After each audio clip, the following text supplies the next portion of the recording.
Yo, this is Bobby Wine, straight from Uganda. Ewaffe, Uganda. Big up that YouTube channel. Subscribe. Ekigulalo gyekyalero nno njagala kiweereza omukulembeze wange Robert Kyagulanyi Ssentamu ate era kigende eri bannayuganda mwenna gye muli. Lwaki njagadde okukola ekigulalo kino? Ekigulalo kino njagadde kibaweereza nga kiva mu lugero olugamba nti kiso kya mbuzi kirekerera omussi ne kitunulira omubaazi. Ebiseera bisinga mu ttambiro oba mu baagiro gye battira ebisolo eyo, omuntu akisalako omutwe ebiseera bisinga abeera mulala, n'akibaaga abeera mulala. Kati embuzi eno okusinga yeetegereza nnyo nakuba nti eba efudde, yeetegereza nnyo omuntu agijjako eddiba oba agibaaga oba agitemaatema, okusinga oli aba yagisse. Kati bannayuganda abasinga obungi bagwa mu kigulalo gikyaleero. Ekiso kya mbuzi kirekerera omussi ne kitunulira omubaazi. Engero zino b'enfumo zino Abaganda n'Obwakabaka obulala mu Uganda bwagiranga engero n'enfumo okusinzira ku mbeera nga bweri. Era abasajja n'abakazi okwetoola mu Uganda yonna abaagiranga engero zino mwali basajja nnyo, mwali bakazi nnyo, kubanga zituukira n'ebintu bingi nnyo betulaba mu bulamu bwa bulijjo ne tusigala nga tubinyinyiza mutwe ng'endiga etenda enkuba. Kati mu kigulalo gikyalo njala kigende eri pulezidenti akiwulirize bulungi ne bannayuganda mwenna. Lwaki mbagambye nti kiso kya mbuzi kirekerera omubaazi, kirekerera omussi ne kitunulira omubaazi? Mbadde ku social media kuno ndoza kansoke kole ekigulalo kino, ekigulalo ndoke ngende ku information ejamba njala bagamba. Lwaki mbagamba ebintu bino? Nti ekiso ky'embuzi kirekerera omubaazi, omussi ne kitunulira omubaazi. Mbeera ku social media kuno platforms zonna, ku TikTok, ku Wenyibwa Ekitabo, ku Twitter, wa yonna n'entunulira abantu ng'egye boogeramu ebigambo. Nze nga nze sejjusa okuba nti nawugumizibwako, nga nze sejjusa okuba nti nasoma ku byobufuzi oba nabisoma, era nabizannya, era mbimanyi. Era mmanyi amateeka n'ebiragiro ge nasomako amatonotono mu constitution rights zange nzimanyi. Naye ate neewuunya abantu abali mu Uganda abayesuuliddeyo gwa Naggamba nga balowooza nti Uganda weeri weerina okubeera. Sibanenya wabula nnenya ntegeera yaabwe enfunda. Y'ensonga lwaki nti Yoseri asobodde okufuga gino emyaka 4 ng'afutubadde ku bannayuganda olw'okukoserera gwa Naggamba obutamanya. Lwaki njogedde mu kigulalo kino bwentyo? Mbadde mpitayita ku social media olwaleero nentunulira abantu bangi mu comment section eno ewalwanira entalo n'abalaba postinze. Omanyi tulina ekizibu, eriyo abantu nga ye bamuyita akuwerekera bw'akuwerekera akuwalana bw'awerekera akubanja gujja bagira, naye eyo sijja gendayo. Kati njala bategeeza mwenda bannayuganda, njala tukule ng'abantu abakulu n'abakyala abakulu, era tutegeere abantu bangi nnyo twesulidde gwa Naggamba ku nsi yaffe ne tulowooza nti obuvunaanyizibwa bw'aba ssekinnoomu abantu. Mwannyinaze taata wange ssenga wange, ensi Uganda ekuvunaanyizibwako kyenkanyi ng'omuntu omulala. Ensi Uganda ekuvunaanyizibwako kyenkanyi ng'omulala. Tuleme kuddira bunafu bwaffe n'obuteebuuzo butambuza amazzi ekiro obuteeka ku Robert Kyagulanyi Ssentamu Eke Bobby Wine okumuteekako buli kintu kyonna gy'obeera nti yalina obuyinza oba yafutubadde ku ggwanga. Nedda. Njala kuyigiriza abantu abamu ekyokuba nti olina obwongo obunafu oba obwavu tekikufuula nti kikugisaako omusango, era obutamanya tebukugisaako omusango. Bannayuganda abasinga obungi tuyita mu mbeera ey'okuyigirizibwa mu mirimu gye tukola, mu maka ge tubeeramu, ne mu mbeera eza bulijjo. Tunyigirizibwa olw'okuba tetumanyi buvunaanyizibwa, tetumanyi bye tukwatako, ate tetumanyi ani waakunenya. Kati ndi wano bategeeza mu kigulalo kikyaleero.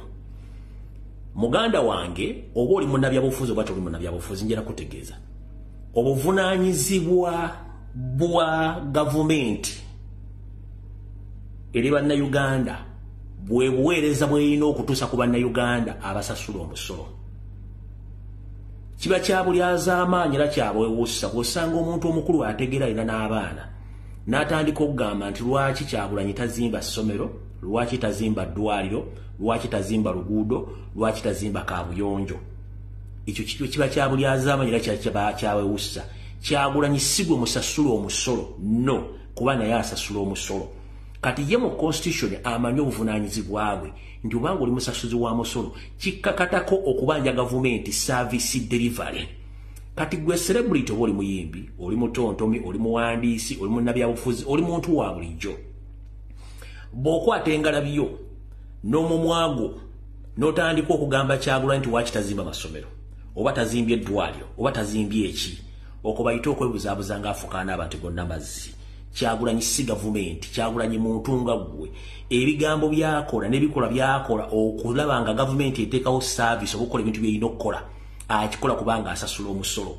So bwe ndaba y'embuzi yabitanga ng'esaba service, Kyagulanyi aziteekewo atali gavumenti era gotasasula musolo. Mba nkubuuza P1 B wasoma yaaki era kitaawo n'ennyoko lwaki baakuteeka mu bugooyo obweru bwe tuyita enguzi nti baazaala omwana ne bakubikka.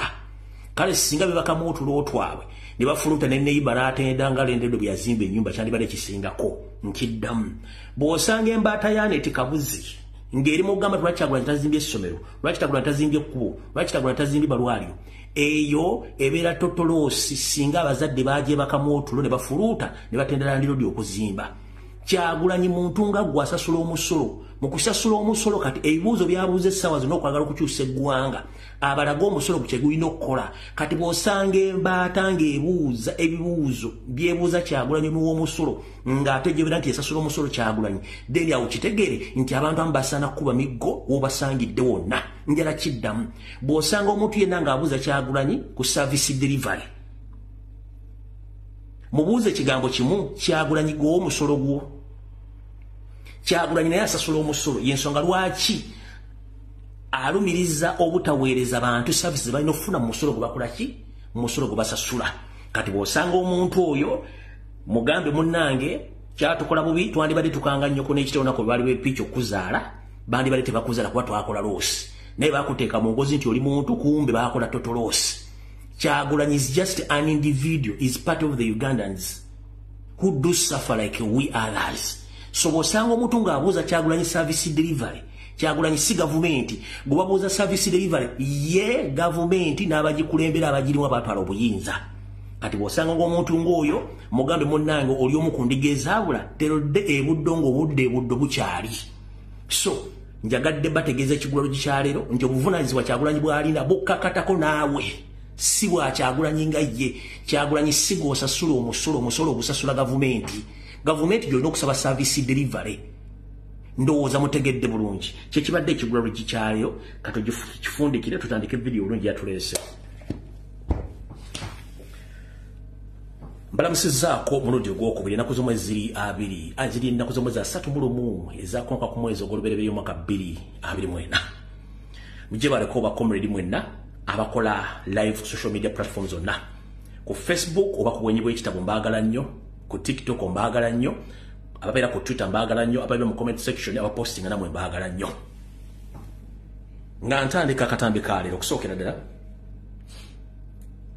buli muntu yenna wali mu Uganda nze ndi musanyufu nnyo ku kyendaba nti twatandika omulimu gw'okukunga bannayuganda okuvaayo okweyogerera ku nsonga z'eggwanga lyabwe.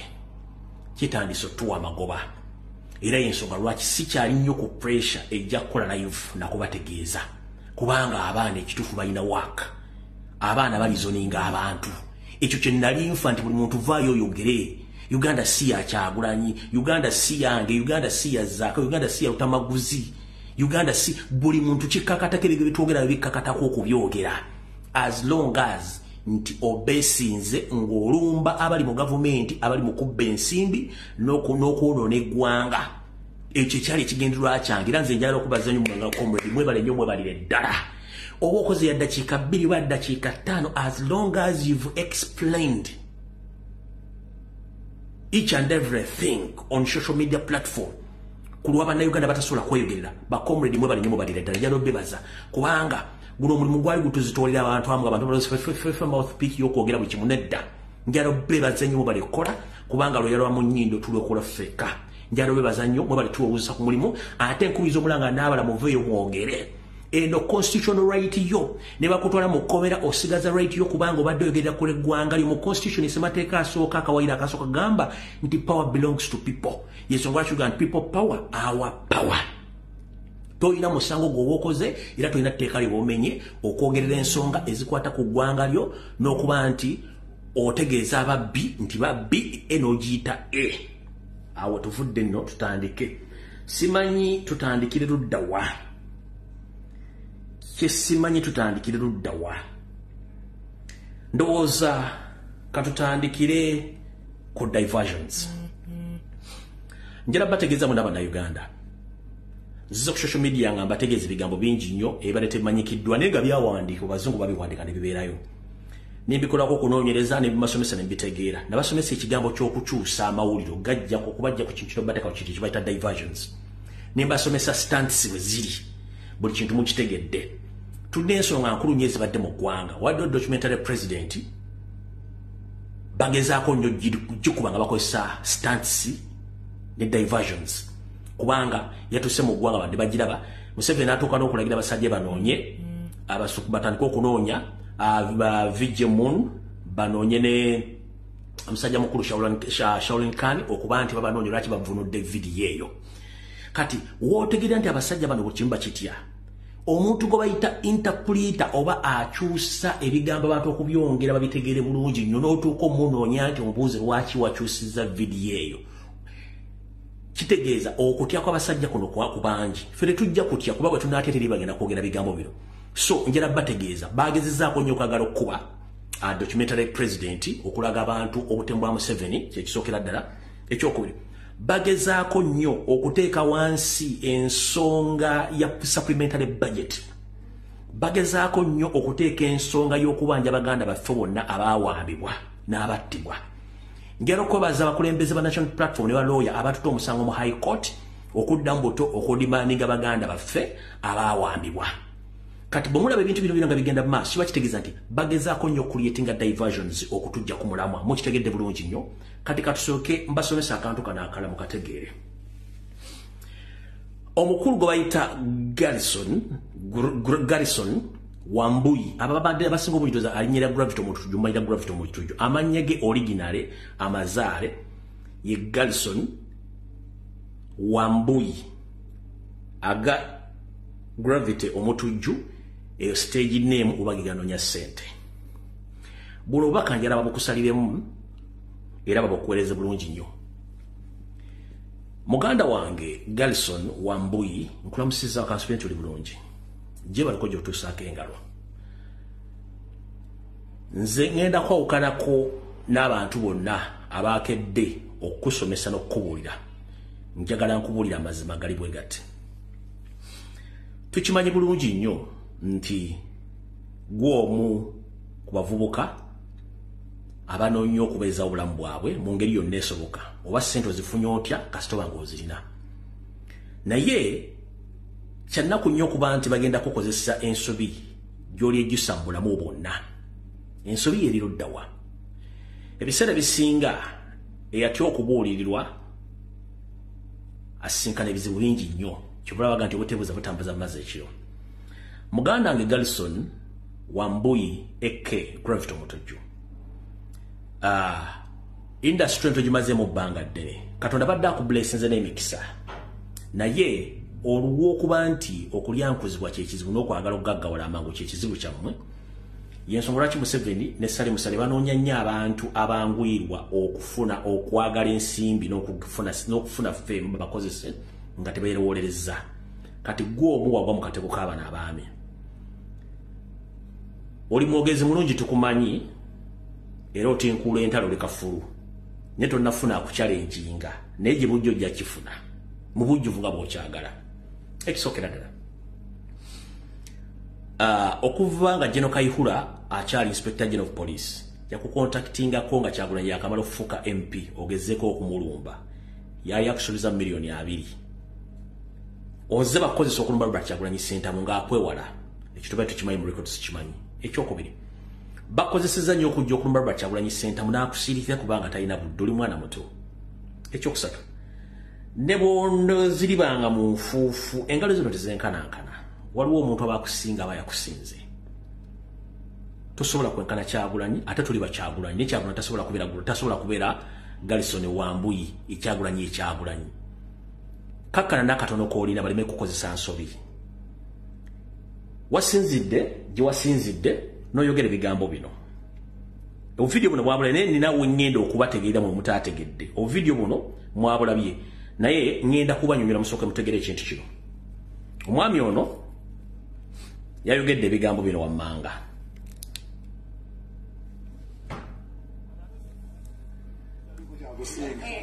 kabaddize musooke mukawuli yayogedde bw'ati naye mu kusooka kuno nabagamba nti Yoseri Tibahabulwa akozesa nnyo mainstream media leba journalist okubuuza ebibuuzo ebichallenginga Robert Kyagulanyi Center mukati bwasanga abantu nga already wanugwe likiro Robert Kyagulanyi Center mwajja kuddamu nga bwayagala kati ne bannamu olina ekizibu kya Uganda yayogedde bw'ati kati ate zino bulaki mbasizeewo zitaliko kyakusinga abaali bagamba nti no temuzifuna bazikolemu ebiralo nza baabo bakati ebirala ki bagamba zimbe mu kiruddu si nzimbe muzimbe kiruddu endala waliwo n'endala waliwo n'eyekawempe ezo zimala owaayi lwaki bwe muzimba amalwaliro mubanga abaagaliza abantu olwala temulina gazimba mulina okuba n'okukkiriza nti abantu tebalina kulwala tegere sente bazituwe tuzirye tuzigulemu amamotoka tunyumirwe oba wakanyiza ebigambo bya principal yani yagamba mbazimbemu ekirundu bwe ni mugagga lwaki yetakwata kuzize n'azimbirayo abantu musajja mugagga nnyo akwate kuzize azimbirayo abantu kiruddu ewaabwe ekyaddondo atuzimbireyo akalwaliro naye kaba katini alyoka ajja agambe naffe batuzimbe kiruddu asooka azimbeyo akalwaliro nga katinitini ewaabwe negomba yennyini azimbeyo gye bamuzaala nga tumaliza walina concert abayimbi abanene ne batakubeerera netula ne Fik Family kateri muyimbi munene yamubeereddeyo munene ate kati lwaki nze neebeererawo nange saabaddeyo so nabadde busy. Alright, wagambye nti Robert Kyagulanyi Center mugagga asooka azimba amalwaliro wali mu kigulalo gye nkugambidde nti obuteebuza butambuza amazzi ekiro Kyagulanyi sigo w'omusolo era sigo odimandingako services gavumenti yeyino zikuwa ku ssente omusolo gw'osasula kyekisookera ddala okitegedde bulungi nnyo bw'ogamba Kyagulanyi mugagga yes mugagga naye ssente yakola nkole tebaamuwampe kinjagadde okusooka okutegeeza kati bwavudde awo olw'okuba nti olimu omukono gwa state abalamu nakye mutaategedde kankibanyonyole bulungi ne media ze batakigenda kibagamba omwami ono ali mu kakundi ka kisawuvuga Salimu Salera yamutwalaganya okukola ebintu bino byonna bwe yamaze okwogera ebigambo ebyo ne bamugamba agende alumbe premises za Kyagulanyi atwaleyo trip y'omusenyu ne cement nga ekintu kyakola kibayita okuprovokinga omuntu nga in return bamukoleko obulabe ku One Love B then Kyagulanyi bamukwata bamuguleko omusango ogw'okukola ki ogw'okkuba omuntu kubanga bamunoonyeza buli anga alemye okumufuna omwami ono njagala kujjukiza gravity Kyagulanyi abadde n'entalo eza music okuva ebbanga lyonna ng'agulana ne Kamiliyoni agulana ne Bebe Cool ne Bebe Cool tajjangako kamooca kukola olutalo wadde okuteekawo ejjinja wadde ogenda emagero suula wadde akabokisi ka biscuit oba akaswaki kondo bogenda ku One Love Beach busaba n'asulawo ekintu kyonna the same applies to Kamiliyoni n'abala bonna kabeere Kenzo takolangako kintu kya busiru kugenda ku property ya Kyagulanyi n'akolawo ekintu kyonna kyakoze nno takikolangako kati golwoko bakukozesa ensobi gye bakukozeseza kanji kubuulire era ne TV ne radio bali tebannakyogerako go bakusindika ogende ku kifo ky'omuntu bakoleke oteekawo ebintu bakoleke fujjo go bakufuule akanyewa kabagenda okukwatirako Kyagulanyi kubanga bakusindise gwe okole fujjo then waveeyo bakoleke fujjo wa Kyagulanyi bakwate Kyagulanyi eyo move gye bakutumya okukola nkyamu omwami lwe yamaze okwogera ebigambo bino yasindikiddwa n'aweebwa ssente n'akamotoka n'agenda ku property ya Kyagulanyi n'akolawo bino wammanga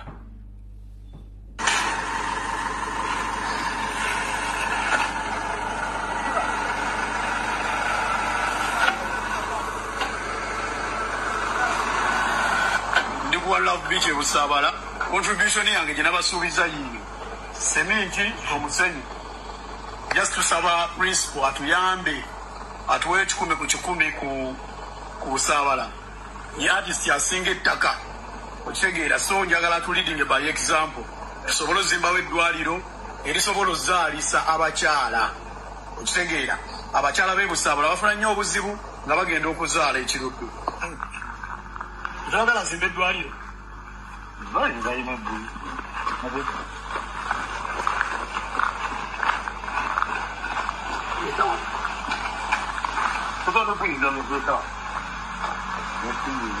tugenda nzimba ddwaliro yaman so principal yencontributing obutawa sementi 2 n'omusenyu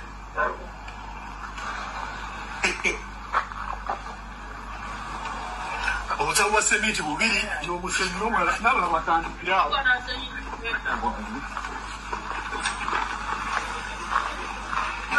tulina ozimba eggwanga Uganda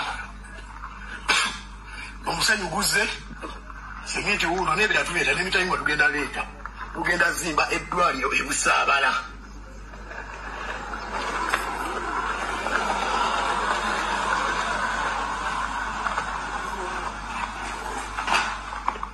ale omusenyu jafuna gejogujjawo tegera oguyingize principal ogumukwasi ngezezaako munoonya ku simu simufunye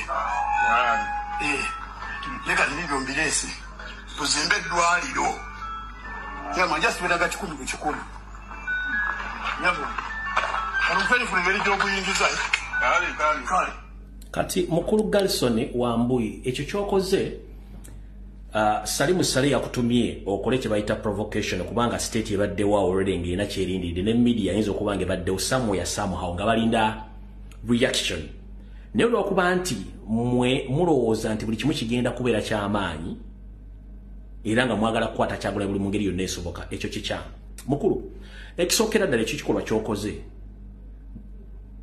bakiyita trespass ogw'omusango gwa naggomola wano mu Bulaaya oba mu America oba Bungereza oba Canada noyita ku property y'omuzungu yenna nga talina akubirawo ekyasi era ne mu kooti omulambo teguwooza na muntu ngwa trespassing. That is a criminal trespass. Era omuzungu anakuba ekyasi nga talina gwe yeebuzaako ne kooti n'omulambo neegusira. That is a criminal trespass. Ekyokubiri kyokoze ekyo bakiyita provocation of the highest order. One, omulamuzi ajja kubuuza Kyagulanyi yalanzeeko wantu wonna nti agenda kuzimba eddwaliro Busabala nti oba yeetaaga contribution? No. After already video esoose wayogedde ebigambo by'atannakutumako. Omanyi bannayuganda njala tubeeremu amagezi. Gravity olina fame, yes, tukkiriza. Nze nagga sigenda kuvuma, ngenda kusomesa ne bakaba bakusindise bategeere omuntu gwe bakozesa nti singa ofuna obuzibu amateeka tegagenda kweyimira kati kino nkikubuulira kyali wange. Obadde okoze ensobi era osanze Kyagulanyi wano mu diaspora omuzungu akuba ekyasi ne bagenda mu kooti ne family yamwe neesasula omuzungu eyakubye essasi ku criminal trespass. That is a private property.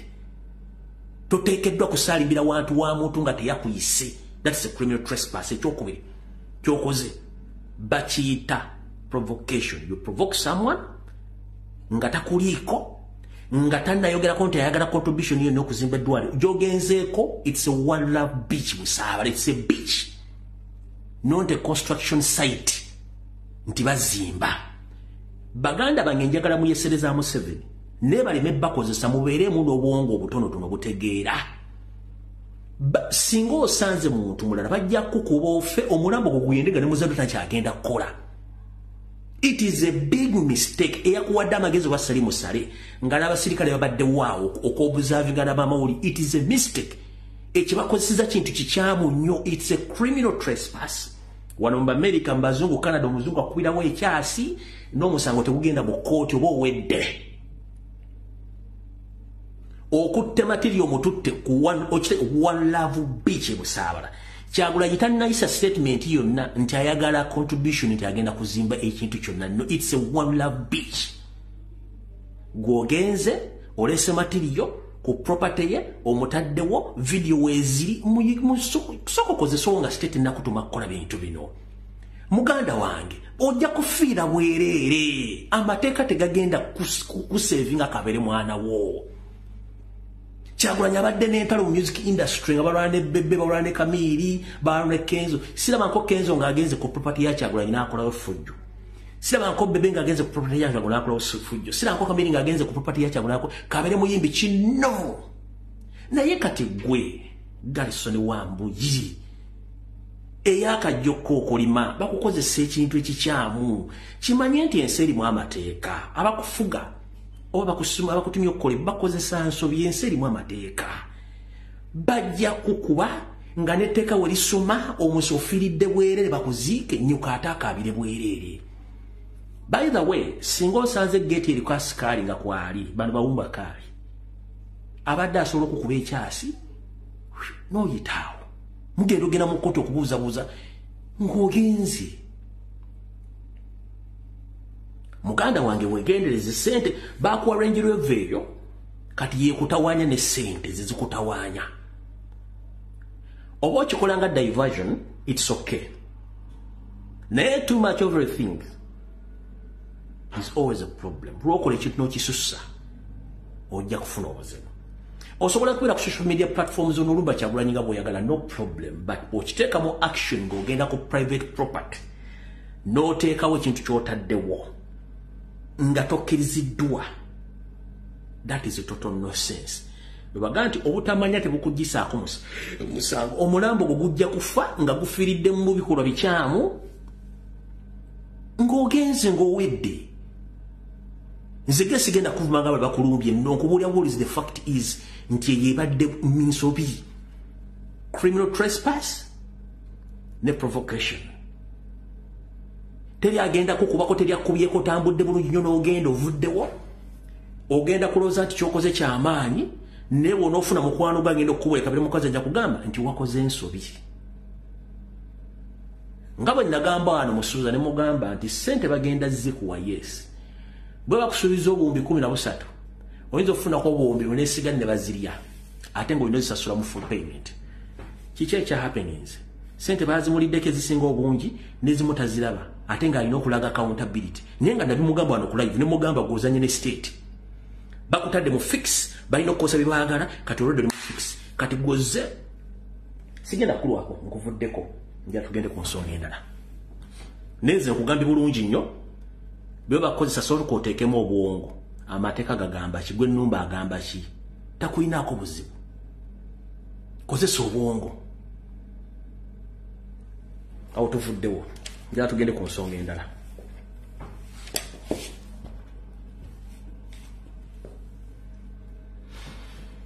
Ndowooza katutandike ne baganda baffe mwenna. Njala tegeeza mwenna baganda baffe abali mu diaspora naddala mu nsi z'Abawarabu n'abali mu Asian countries abali stranded.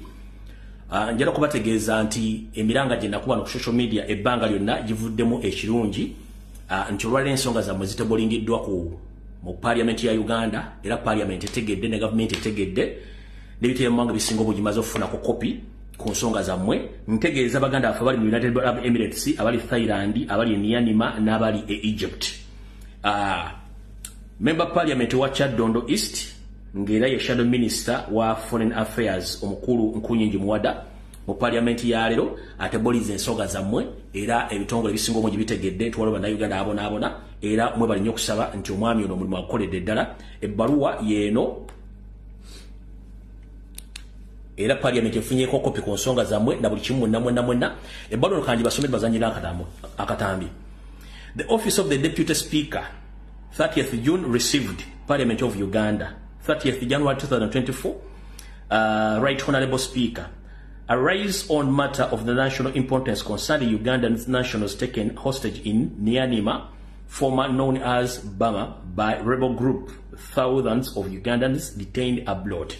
Ensonga eno ereteddwa olwaleero ya mugaso nnyo ng'era ekwata ku bannayuganda bonna abaatwalibwa mu buwambe mu nsi ya Myanmar edda eyamanyibwanga Burma, ng'era ababatwala mu ngeri y'olukuusikuusi be bayeekera era nga bali mbungi bunkumi na nkumi abali mu nsi ezo nga bali stranded mu nsi eya Burma.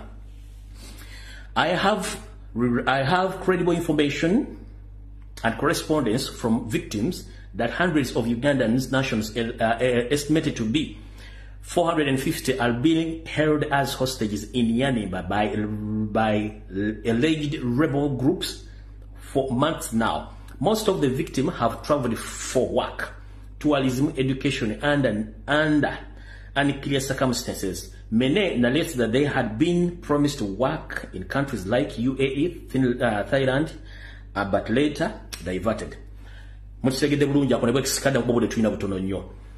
Ugandan nationals, hundreds, are being detained in Egypt. And they have been denied exit, and some have been fined above $500 each on the migration cases and denied exit. Abagambye nti Bannayuganda abasinga obungi abalala bali mu ggwanga erya Misiri nga bammiddwa okufuluma eggwanga eryo nga gavumenti y'abampemba abaawo ebagambye nti balina okusasula $500 basasule ekitongole ekiyinza n'okufulumya abantu mu ggwanga eryo balyoke bafulume $500. Tugenze mu maaso. We continue to hear challenges, detentions and prosecutions of Ugandan nationals abroad, mostly in the Middle East. Agambye tweyongera mu maaso okufuna ebintu ebisoomooza ku nsonga z'Abannayuganda abaggaliddwa mu bifo ebyenjawulo mu okusinziira ddala mu nsi z'Abawalabu. Tugenze mu maaso. N'agamba nti oba nayigira mu maaso n'agamba the government and the Minister of Foreign Affairs should brief the Parliament on the number of Ugandans taken hostage by the rebels in Myanmar, initiate diplomatic measures of rescuing them, including the 450 Ugandans. Foreign Affairs Minister and the government of Uganda urgently initiated the measures of rescuing the Ugandan nationals currently stuck and detained in Cairo, Egypt, and several other Middle East countries. Byonna abikoze n'obikolako abadde minisita w'ekisiikirize w'ensonga z'ebweru n'amawanga amala omukulu Nkunyingi Muwada. Kano ke katambi kuba tudduka bulungi nnyo. Based on a matter of national importance regarding the 450 Uganda nationals who are currently held as hostages in Myanmar, popularly known as Burma. I've received the correspondences, of course, as a shadow minister, because the right Minister of Foreign Affairs is regularly absent. But I've received the correspondences from a number of victims suggesting that about 450 Ugandans are being held as hostages in Myanmar by rebel groups. Equally, I've also received disturbing information from a number of Ugandans in Cairo and Egypt that they have been denied exit with a requirement to pay over $500,000 in immigration fines as a new policy in Cairo. Right, Honorable Speaker and members, my prayers are that the government of Uganda and the Minister of Foreign Affairs comes here and brief this House on the actual number of Ugandans being held in Myanmar by rebel groups and which efforts are being initiated and taken to rescue these Ugandans. Equally, which measures are being initiated to rescue the Ugandan nationals who are currently stuck, majority detained in Egypt and in other countries of the Middle East. I beg to submit. Thank you. Honourable Minister, come on Tuesday next week with a statement regarding this matter. It's a very, very critical matter which needs urgency. So Tuesday next week. Yes, Honourable Timuga. Thank you, Mr. Speaker.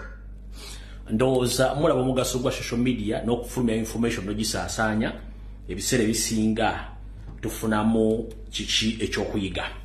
Alright. Nga tuvudde ku nsonga ezo mwe bali kuba mulanga gobufu tugukoze.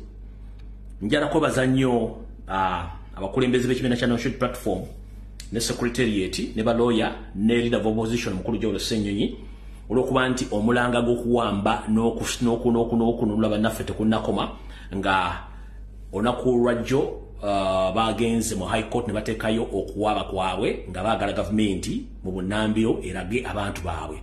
Kati zino diversion stats zemulaba ku social media zonna zigezaako kubika documentary na ebintu bye twateeka eby'okubanja abantu baffe era njala kuddamu bajjukiza ensonga zino then tulyoke tusimbule bulungi nnyo. Myaka gyolekera okuwera ebiri ng'emboozi ya John Bosco Kibalama ensejja egibikkirako ettaka. Kibalama yawambibwa nga 3 June 2019 nga waakayita ebbanga ttono ng'alangiridde nti waakwesimbawo ku kifo ky'omubaka wa Busiro North. Lwe twasembayo okutuuka ku kyalo Bukondo gy'azaalwa, ebigambo ebyali byogerwa ku kubulawo kwe bingi byali biwuniikiriza. Wakati mu kubeera ng'anyinyiitidde okubeera mu bantu n'atandika okufuna amasimu agamutiisatiisa nga bamugamba ave mu byobufuzi. Najja n'angamba ankubidde essimu simutegedde, naye baŋŋambye siddamu kujja mu Busiro North. Nsisinkanye mukyala wa Kibalama Masina Tukunda okutegeera ekigenda mu maaso. Omulamu bossi bwe buli awo. Tetugenda kulwayo nnyo, twagala kutegeeza Nabbanja. But we are fortunate that Kibalama was traced. He was arrested recently in October in a place called Kakiri, and he is one of those that is claimed to have killed police officers in Kiboga, Wakiso and other places. Zamutegedde bulungi. Kati bannaffe bagenze mu High Court ne batwalayo musango nga bavudde ku byawangade ne ba parliament zino nsonga bwe zabadde.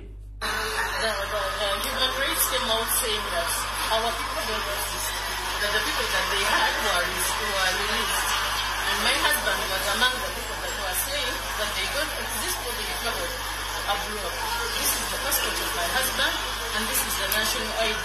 I think he's a Ugandan. There's no way this can exist when you're not there. So this proves that Kibalama is a human being and is there. So he was taken on money, my husband, for him to come and take responsibility that he has. Now we are here at court. They are putting our case. We are waiting for April to hear what they will tell us, and we pray and ask the government, please, at least give us a good report out of this. What politics are saying. Alright, musango atekeddwe mu High Court okubanga bigenda maaso. Kati waliwo nsonga gye muwadde abazadde mwenna before nga sinagenda maaso. Njalategeeza abazadde mwenna muzzaayo abaana masomero nenna mansi gyambagamba ne mwebuzaabuza mugenderere nnyo abaana bamwe bali ku masomero g'ebisulo. Museveni ali kuluutinza abantu bangi ba agenti aba headmasters ne ba headmaster ne ba headmistresses kati bafuuse ba state agents era nga buli ttaamu lwewumula bagenda ekyankwanza okubabbula ebifunga biki balina okukola. Mujja fiirwa abaana bammwe mpola mpola mu ngeri tetegerekeka nga bikolebwa state olw'okuba nti abasomesa headmasters abasinga obungi bali kuluutingiddwa buli wabayo okuwummula bagenda ekyankwanzi ne babulya biki ebyokukola abaana bammwe n'engeri gye balina okubasomesaamu na biki byonna dozamula bonna ba headmaster ne ba headmistresses okwetoola eggwanga lyonna bonna kati ba state agents. Awe tugenda netubagamba nti gavumenti buli kimu ekyeddiza n'abasomesa bennyini kati ebafudde ba state agents abalina okukola emirimu gya state okusinziira ku bikiso. Abazadde mwegendereze nnyo naddala abaawano mu Buganda. Kati awo nga tuvuddewo njagala Mathias Mpoga n'akabinja kammwe ngenda bateeka bwe mala information eno tuka tugende mu maaso na information ngenda bakwatako gye bujja katusoke tugende ku nsonga enkulu eno. Kansoke ategeeze eggwanga nti Yoseri n'akabinja kak'Abanyarwanda mmanyi kuno kwoli waddira ekitongole kya Minister of Internal Affairs n'okiteekamu abasajja bo Abanyarwanda basobole okuba nti bawa abagwira omuli Abasomalia, Aba-Ethiopia, Aba-Eritrea, Abanyarwanda n'Abarundi saako n'Abasudani okubawa passport za Uganda. Era ne munnira n'okola kye kimu n'oteeka ba agents bo bonna abasinga obungi nga bamagye retired officers okuba nti bakola omulimu gw'okuba nti basupplyinga abagwira bonna ne documents za Uganda era bazina ziri fule. Kati wano wenjagala okubuuliza Parliament ya Uganda n'ekitongole ekyannira bakulu mugyebale ku kansulenti muli bulungi. Parliament yasirika bwe twagibuuza lwaki bannayuganda bonna ebibogerako ebiraga nti bannayuganda bigwako oluvannyuma lw'emyaka 10 parliament eyenyanyangako era siwuliranga omemba parliament ataddeyo kwebuuza ku parliament lwaki obutuuzi bannayuganda buggwako tebakikolanga wabula bwe twogerera Museveni amaze nga bana bagenda already amaze okusupplyinga endagamuntu ne passport ezisukka mu miliyoni 4 eri abasajja amawanga genjogeddeko ng'era bano bali eligible okulonda mu kalulu akaddako. Fun enough mukimanyi nti mu Western Uganda mwera kyembalite mukimanyi kamba bikiringa obudde bukyali mu kye tuyita Western part of Uganda balonda bemba parliament bokka yoseriti bahabulwa gwe balonda yekanga president tebalonda mu muntu yenna mu Western part of the country during the election process they only vote member of parliament. Museveni is voted 100% without anyone challenging him. Nchidam maserengeta ga Uganda balonde ba MP bokka Museveni abera no positive bamulonda tubamukuba ko kalulu ngawe yakola system yenti ye mukatundu akakatono we wali ye wali ba parliament abasinga obunje basinga ekitundu kyenne kya Uganda kati we watu ne betugenda mu kalulu Museveni mu western side of the country tubamukuba ko kalulu era itawo ano ngowulu wonanga yobuze bonna babutikinga nga bwa Museveni tebalonda yo muntu yenna ekyomba temukimanyi mu kitegero lwalero kati bwe tuvaawo already nanga muntu zino baziba wadde naye sinawulirayo ku parliament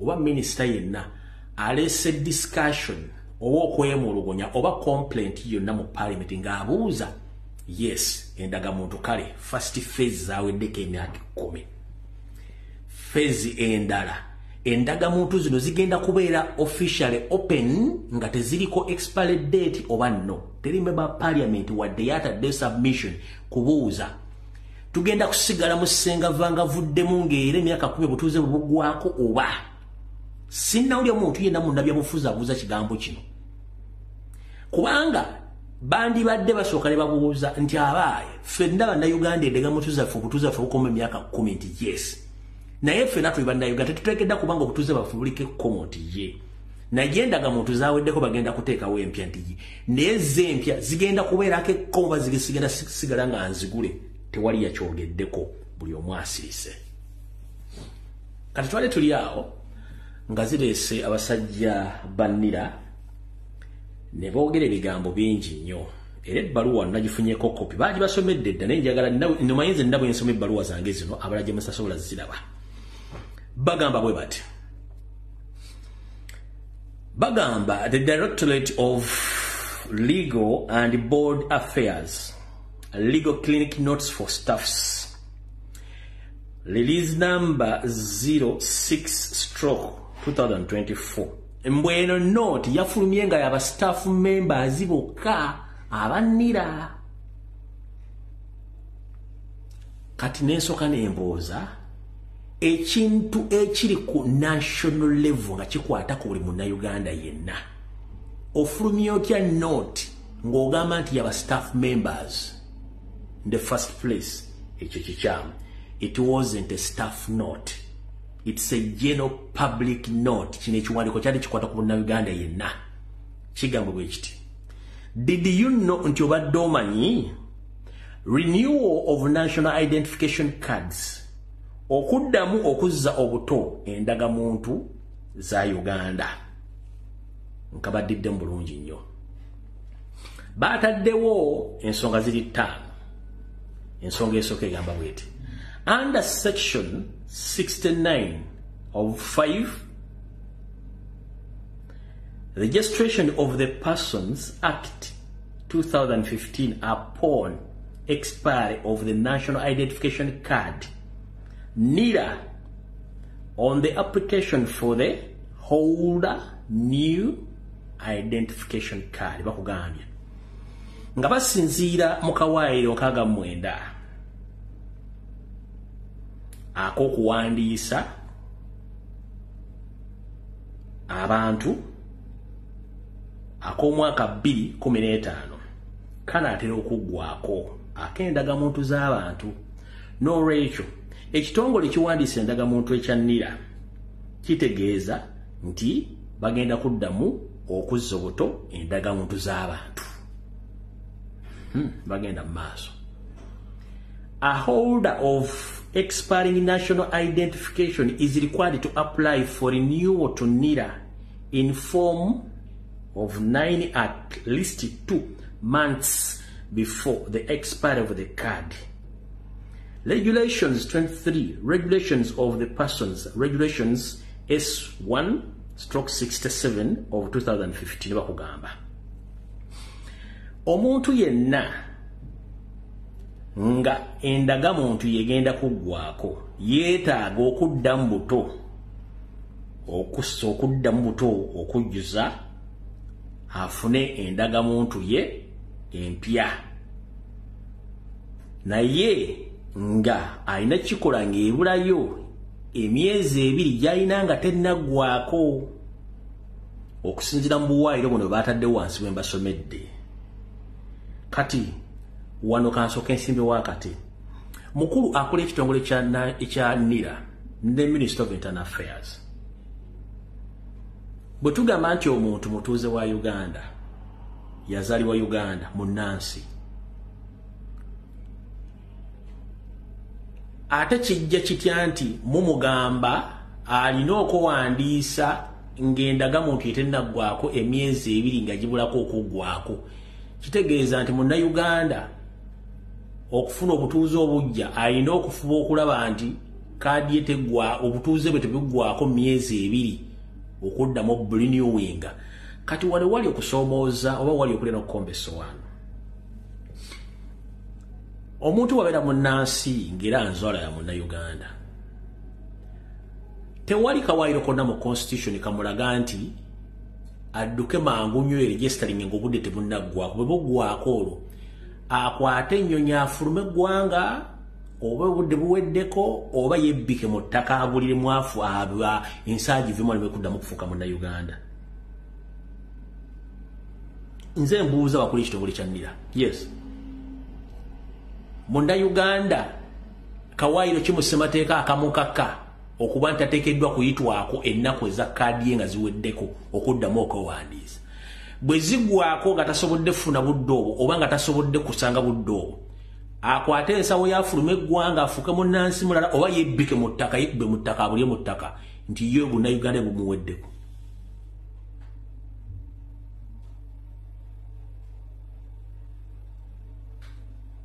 Kye bayita nationality, agency y'omuntu esinziira ku wiruye. Obwetaavu bw'omuntu ogenda okulinirwalinga kaadi ekisinziira ku bwetaavu bwa kaadi bw'ajagaza. Waddemu okuwira nga talina national identification nga tajagala nga talina mugaso, kuba abantu bangi batalina ndagamuntu we bali baafa tebafa kubanga tezirina mugaso, egenda kuggwako. So kati njala kubabuuza bakuli ekitongole kya national NIRA. Singa obudde busanga Munnayuganda kale ali mu diaspora, ali Kenya, ali Nairobi, kala ile bimukwadde mu Uganda tasobola ku register. Niba ni namba nyingi je abantu abali registering. Obudde omugwako akwate ensawo yafuluma afuke munna Kenya oba abuke mu bbanga yebbe kigabuli mu ttaka oba Munnayuganda muveka buli mu ttaka avewa. Guys, mwasoma nete mwayiga nete mutegeera. Munnansi abira munnansi. Obudde bwonna bwayagalidde ofuna ekiwandiika akifuniramu. As simple as that. Gwe tojja teekawo time limit. Ekibuuzo ekira kikino. National identification cards zonna ziri mu system buli azirina. Si bwe kiriya. Just information yonna gy'alina gye yabawa mu kusooka. The same information ekyamukwatako. Are we together? Yes. The only difference nti kali ye mwamwa ebaddeko ennaku z'omwezi nga ziggwako obutuuze nga buggwako. Lwaki mwagala gye yeewandiise? Era we yeewandiisa mugenda muwa national identification number empya ng'eyawukana n'enkadde gy'abadde gye muyita nini number. I'm just asking for my neighbor.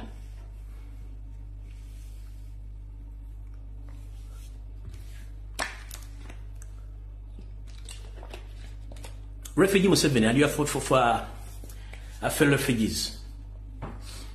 Buli muntu Munnayuganda ayina national identification number gye muyita nini number.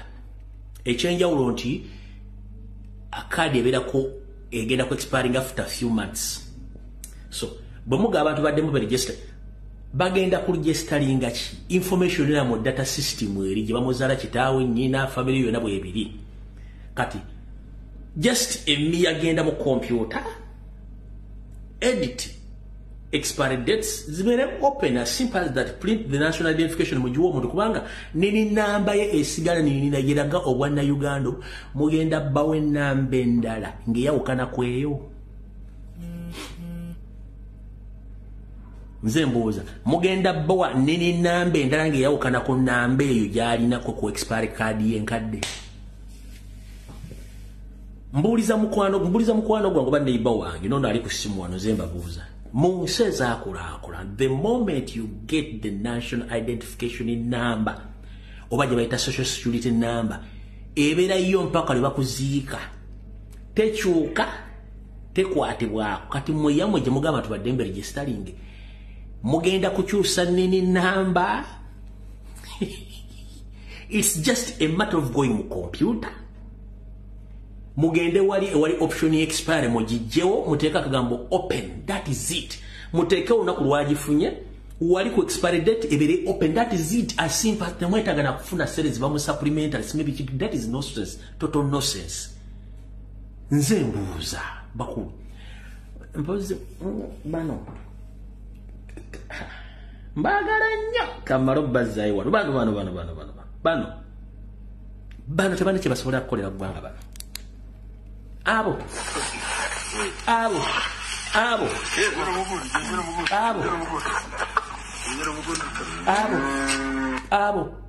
kaka bano bali mu system bano abo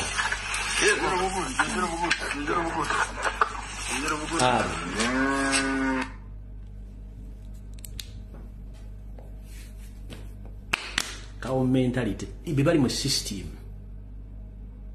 Omuntu bwafuna enamba, it's a national identification number, tekyuka lubeerera. But when you say that you are going to register again Ugandans, are you going to change their nini number? Or when nini number empya enkadani agenda ogitwala? Kyabasomera nabagambye bakabasomera nti bakabanyonyodde nze njala kabanyonyola bulungi. Tugenze kawairo namba 3. A person who defaults to apply for renewal may be liable to pay a fee of not more than 40,000 in respect of each day default. Omuntu yenna alema okujja mu budde okuzza obujja endagaano yo ku budde oba busigadde babawadde bw'emyezi 2 nga tennaggwako. Buli lunaku oluyitawo nga tasizza bujja ndagaano national identification ye waakusasula emitwalo 4 okuba nti ng'ekibonerezo obutakozesa budde bw'emyezi 2 obadde bulayo ku ndagamuntu yo. Kati bosi wa Nira ne abamajja bali mu Nira njala babuuza ekibuuzo kimu. Nira ekwatagana ne Minister of Internal Affairs, yes. Era mu national budget esomebwa every year mubeera mu ssente zammwe ezitambuza emirimu esasula abakozi ezikola buli kimu. Ngenda kubuuza since when nga bannayuganda ate basasulira obutuuze bwabwe? Are we foreigners? The only people who are supposed to pay for these services, those are the foreigners, our temporary residents. Citizens, they are not supposed to pay even a single coin because NIDA and the Ministry of Internal Affairs, they get money from the national budget to do all services on behalf of Ugandans. We are taxpayers' money. We are taxpayers. As if I'm paying. Ani abaloga bakulu temujjaako video mugireke temugikwatako. Temujjaako video temugikwatamu kati batandise ogobukye ekitukuba point temujjaako video mugireke. the only person who is entitled to pay for his stay in Uganda, he is a foreigner. Omuntu yenna alina okusasulira okubeerako mu Uganda ye mugwira. Munna Uganda tateekeddwa kusasula wadde n'ekikumi okubeerako mu Uganda. Sente zisasulwa mu bajeti ya Uganda okukola emirimu gyonna egy'okuwandiisa bannayuganda. Mmwe abasasuza bannayuganda sente mulya mmere kikawodanga, mulya kawolege, ne mufuna elephant ya sisi, ne mujjuza kawo mentality. What?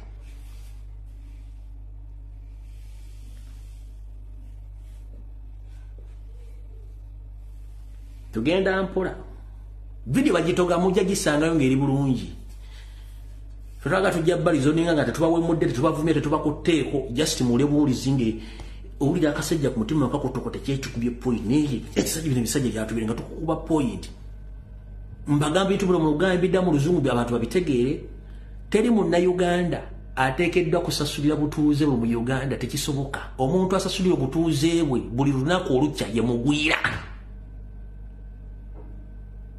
Mbuza Museveni akulira nira na akulira internal affairs. Do you consume cow dung on daily basis? What's going on in Uganda?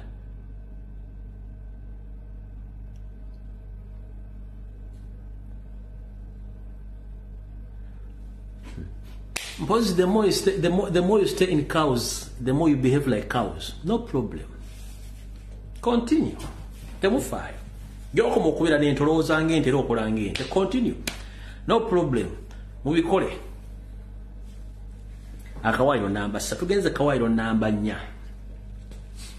According to the section 71 of the ROPA 2015, a person to whom a new identification is reissued upon the expiry of the old one is required to surrender to ANIDA the expired national identification. Bakugambye bati omuntu yenna okusinzira kawairo ku 7 aka ROPA omwaka 2015 omuntu yenna yamaze okuzza omupya endagamuntu ye ng'agifunye asabibwa ate endagamuntu enkadde eyo ogiddiza NIRA. Kati ato endagamuntu enkaddo yagala yakinga mu system yijjemu tekyakola. Is there any kind of exchange of our identifications? Because it's just a matter of gena mu system n'ogamba nti national identification y'omuntu bwati eri open, yes, eri enkadde a serial number. You phase out the serial number. Eni enkadde bate China chega so kujja kunga zino muna kimugendo zikozesa. Kyembuze mbuulizanga mbuuliza neighbor wange. Ezo national identification codes zina as serial numbers. Just phase out delete the serial number kitegeeza eri enkadde ekoze kyefudde. Kati gojagala enkaddo jagala gisigaze waliwo exchange muki.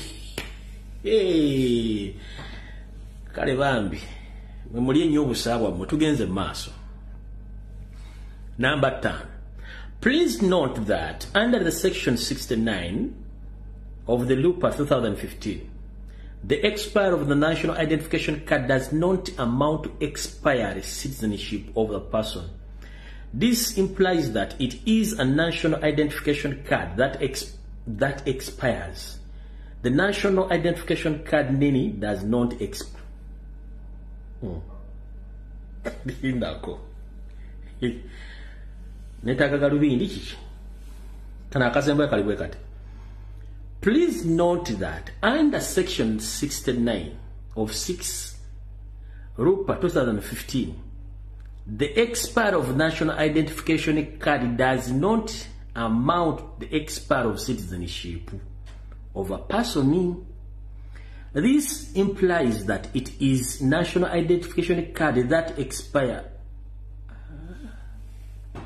Agambi bwati. Okusinzira kawairo nkaga mwenda. Akomwaka 2015. Nti kaadi eno gye bakuwadde tekulaga nti obutuuze bwa Uganda buweddeko. Naye yo nga kaadi egwako.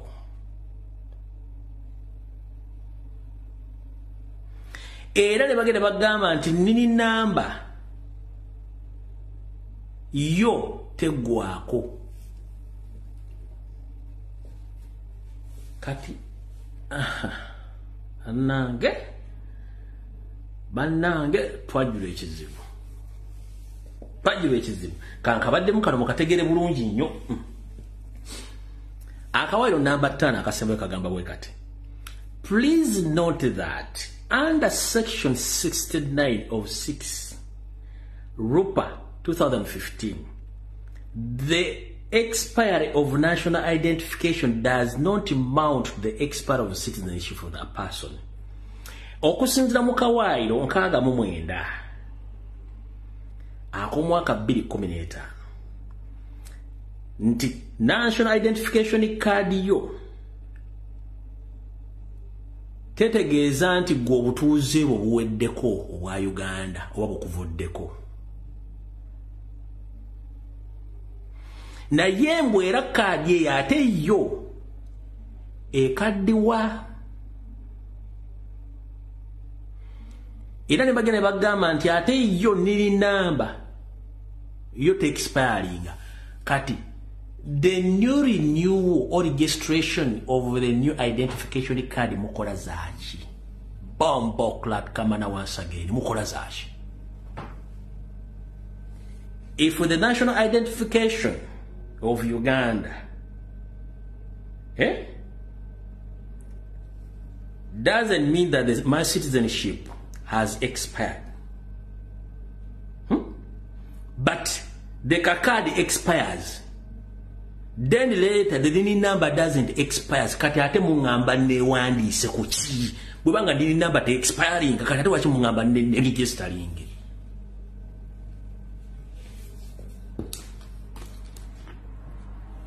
Mwatu fula mbuzi za bitanga mutola ku muddo okuleeta ku mawologulo nga tubwegede nga tuzza obwenkulumo.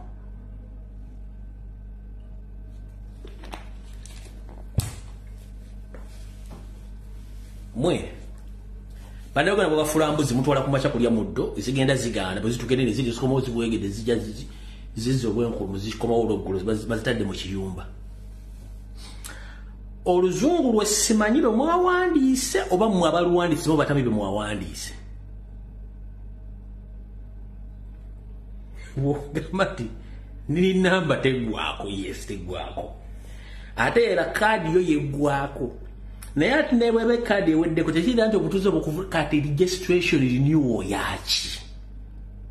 Kati basebo ne banyago abali mu NIRA ne Minister of Internal Affairs.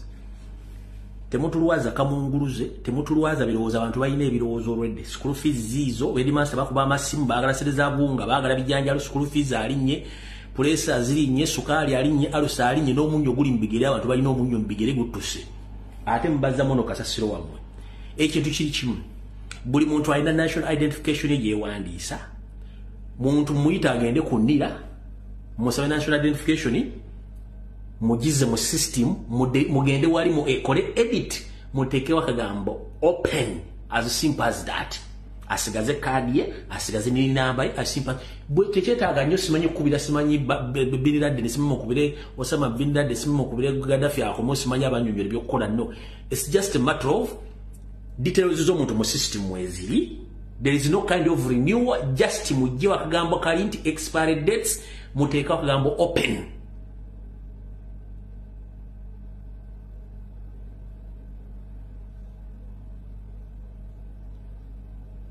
Ekigambo kyenjogedde kiri nkyogera mu Lujjamayiga mwe tunyumira nnyo dduli naba kita come once again. Abantu bamba izo chuli aba kita come once again. Eba kita come once again. So sagala mu kitwala mu sima ekigambo kya kuumula no kiri come once again. Bakuba nti Abajamayiga olumiro balu lubera ku speed onolanga omuntu ayogedde ekigambo ky'okusaasanya entu aki come once again.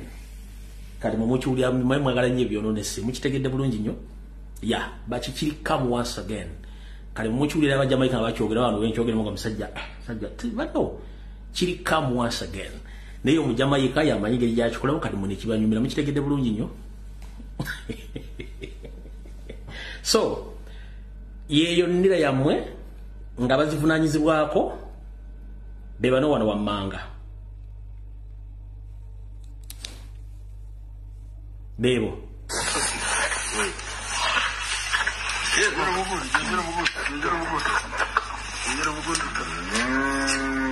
bebo abakwasaganya national identification bebo kati kambazanyireko wano wekitiibwa Dani Mulika nga abannyonnyola then tusimbwe tugere ku information edala yatulese budde tulina butono batuggyeko obutuuze naye waliwo yategedde nti batuggyako obutuuze national ID ze baleetanga za myaka 10 ensobu kufuumu bagamba ojjuze birth naturalization resumption ne registration ebyo mwabali wano mwenna tekuli kimuli tuli decent tuli indigenous ezo baziyita acquired citizenship naye kati buli muna Uganda alina acquired citizenship gyowona acquired eki era kyova olaba bagiteekako nti expiringa nina omuntu omusijja kwogera mu mannya g'endowooza kijja kumukola bubi nga nkyogedde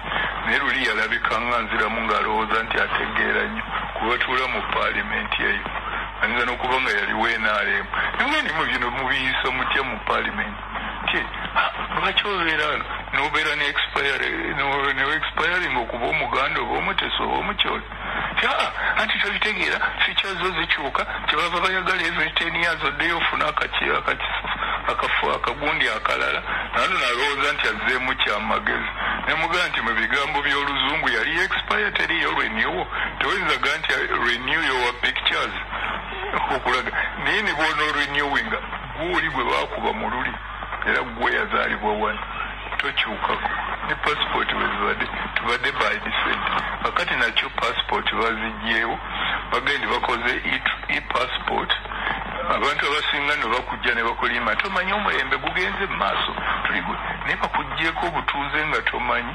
e-passport eri East Africa teri Uganda n'olwekyo era tokyali muki mu Uganda oli mu East Africa naye omanyi ekyo ekyakabi okubeera ne gundi acquired citizenship bujja omukulembeze omujagujagu ayinza okugaba Rwanda eyo n'awalala n'abawa endagamuntu abo ne bajja wano era ne bavootinga n'ettaka lyo ne balitwala kubanga batuuze ate bw'oligenda okuyomba onwebode emu gy'osobola okulwanirira nti ekulwanirire nga munannyini kitundu nti banzibako ettaka lyange ye UN ekola ku indigenous akati gwe tokyali indigenous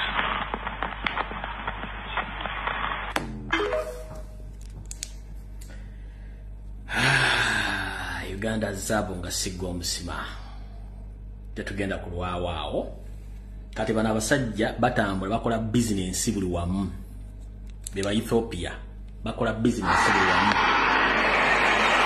ekyo kyalo kyonna kabalagala bakola business buli wamu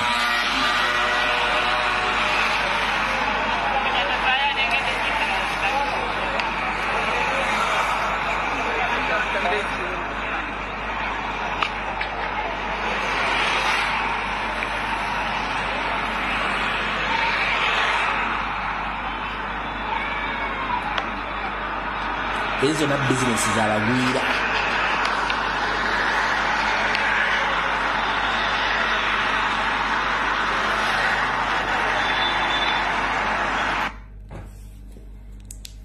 kati katokeke eno wansi twogere ku nsonga endala. All right.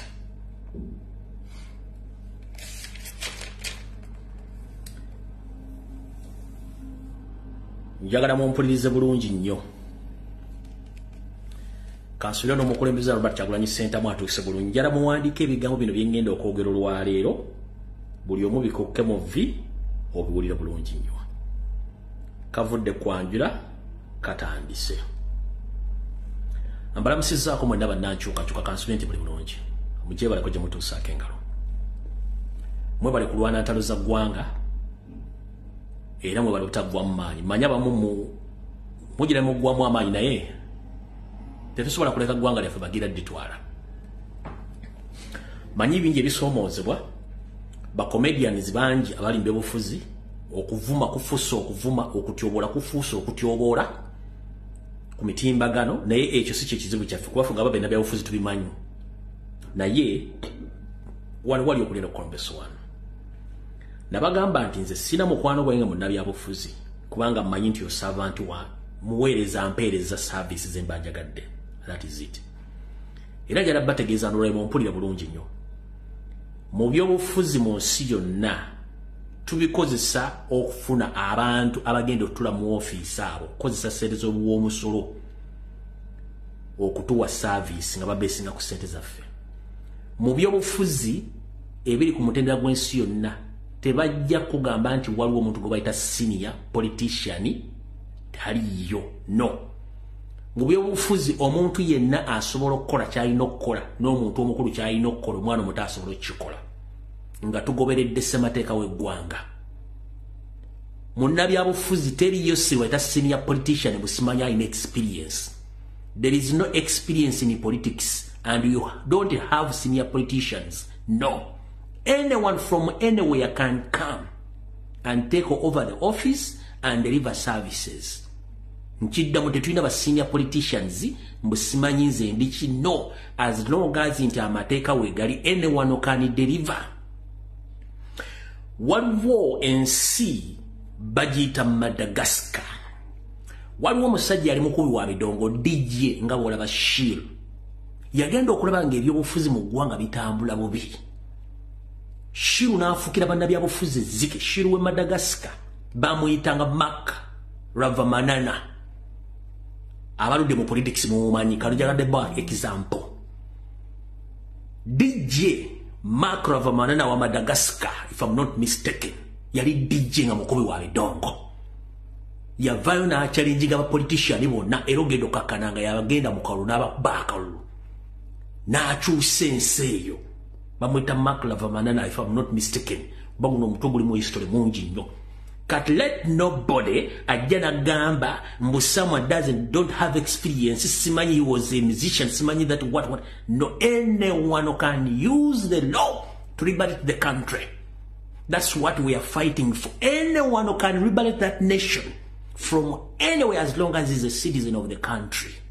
So, tell him senior politician, simanyi manyi byobufuzi teri experience mu byabufuzi.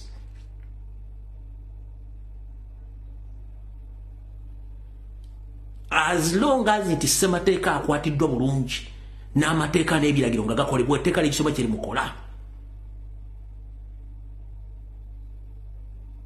Bamuyita Mark Ravamanana yakyusa. He was just a DJ like a DJ Shiro. Yakyusa politics w'ensi n'ensi n'agiteeka ku layini. Kati bw'owulira bano abeeyita ba senior politician mu Uganda mbwe simanyi ya experienced, some people they must be led. That is total nonsense. That's what we call self-interest. No kulengeza buli muntu. That is total nonsense. Anyone who can lead that country. Being a president is just a shirt. Anyone who can put on that shirt anytime, anywhere. If I'm not mistaken, Museveni we agenda mu nsiko teyayina political experience yonna. Era teyayinaako ba Solandi friends we agenda nabo. He waked up n'akwata embata za 27 ezaneti n'agenda nazo. Temwali professor, temwali simanyi PhD, simanyi holder. Yakwata bantu be yeesiga n'agenda nabo. So these bafere basuuti abaze mu politics, mbwe ba diplomatic, simba bazanya politics, total nonsense. Kati kansooke mbasomesa olwaleero.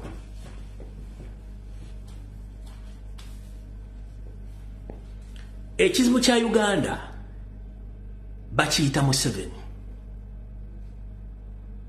Bana basigadde bonna mpulunguse tusobozese sula nezigonda. So bw'oli omuntu ng'azze mu free suit ali mu suit asibye tie. Amamanga the experienced politicians, we need the experience. Experience doesn't apply anywhere when you are acting like a kid. Omanyirivu ng'okola ebintu by'ekyana ekito, you are becoming a stumbling block mu change. Politics are enjoy B. Where peace fails, force applies.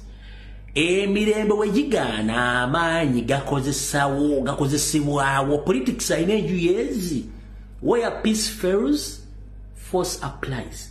Museveni yaje nesimba okuba nanyoka n'ebirevu yagamba no kaluba kabbe kangene nkozesa force. So bola omuntu nga yambadde omufiri suit yambadde suit, for us we are diplomats.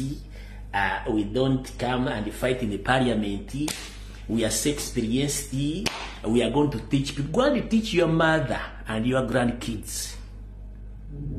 Totuwuli abutabe tuyinza kufuna buyinza.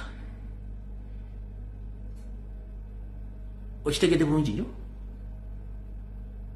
Totuwuli abutuyinza kufuna buyinza nga naye bwakulema. Kale kansooke mbabuulira ebintu. Nzize ebbanga ngamba buulira. Ebintu nebiraba ne musirika.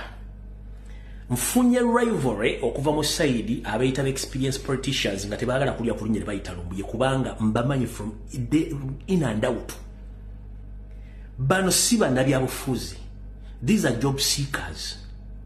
Abafuna sente okuva mu government tebaagala kuvaawo. Mr. President Kansulenti kano ku video call ojja kasangayo. Muna Uganda semateeka wa Uganda akuweddembe okusala omulowoozi kigwoyagala gwolonde era kulembere. Era semateeka wa Uganda akuweddembe okujjayo omukulembeze yenna atakutuusizza kye wamusindika kukola. Ekyo mukitegere bulungi. Ekirala, omukulembeze yenna abeera muweerezaawo si ye boosi wo. Nakano kankafundikire nako. Munnabyabufuzi yenna ajja n'agamba nti I have my people. My friend, in politics, you have your wife and your kid, or your kids, or your children. You don't own anyone in politics. You own your wife, your kids, your house, and your 2 balls. As simple as that in Chidam. Any politician who comes out and brags around that I have my people in such area, I'm the governor. You don't own anyone. Toyina muntu goyina ko buyinza. Obuyinza bwo bulina ku mukazi wo, abaana bo, n'amakaago n'obuli mawaabo. Obu bubiri. Bana balonzi bakamaabo. Teri muntu owninga muntu munnabyabufuzi. No one. Unless nga constitution mugisoma mugifudde. Nze ntwala wano abantu bammanyi era nze nekyenjagala kyensalawo nowhere sebo. Owuninga bulamu bwo, mukazi wo, baana bo, makaago n'obuli mawaabo obu bubiri. Bobanga ogamba nti owuninga ekitundu gundi n'abalonzi ba owuninga n'ekitundu ki owuninga, lwaki ogenda noweesimbawo ne bakuwa kadi ne weesimbawo bakulonde? Wandibadde okera kumanya oga nti nze uno bannange temutegana mulonde nze. Ogenda nayo wandiisa n'okuba kampeyini ne bakwesimbako ne balangirira ni awangudde. I still don't come out of them. You're owning people. You don't own anyone in Uganda.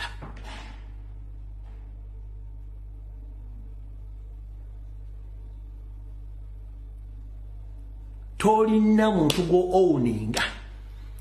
Ebintu mbadde muzze mukola emyaka gyonna mbu you own nze senkagale waawo nesimeze nkasekagale ogenda okagale wannyo kuba ku bijja bya jjajjaawo. Mu Uganda bannayuganda balina ssemateeka abafuga era balina obuyinza obujjayo omukulembeze obuteekayo omukulembeze. Ofuga makaago, mukazi wo, n'abaana bo, nakalyankokoko, as simple as that. Temuddamu kumanyira bantu. Mukiwudde bulungi nnyo, tugenda mu maaso.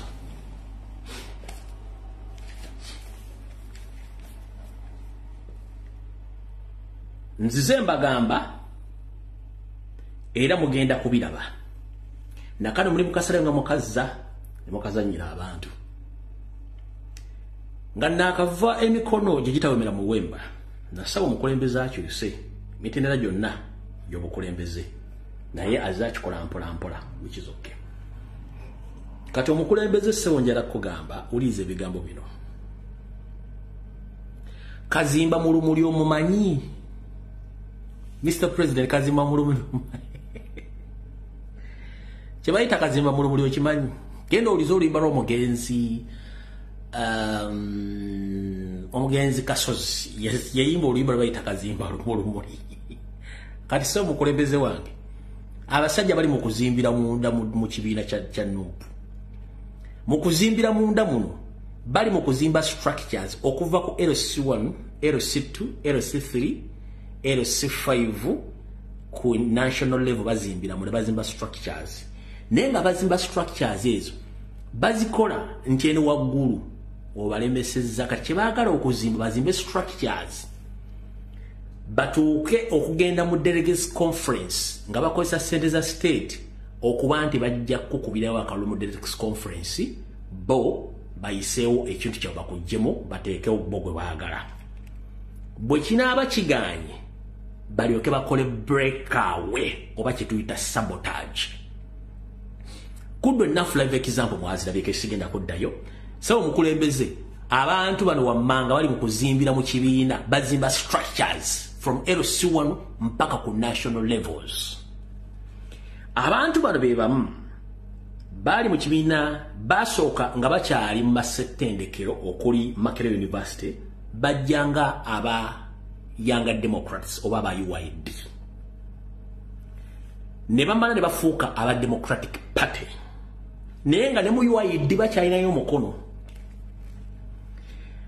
mu DP ne bakola mu kye bayita DP block era nayo ekyaliyo abantu be bamu ne bajja ne bakola ssuubi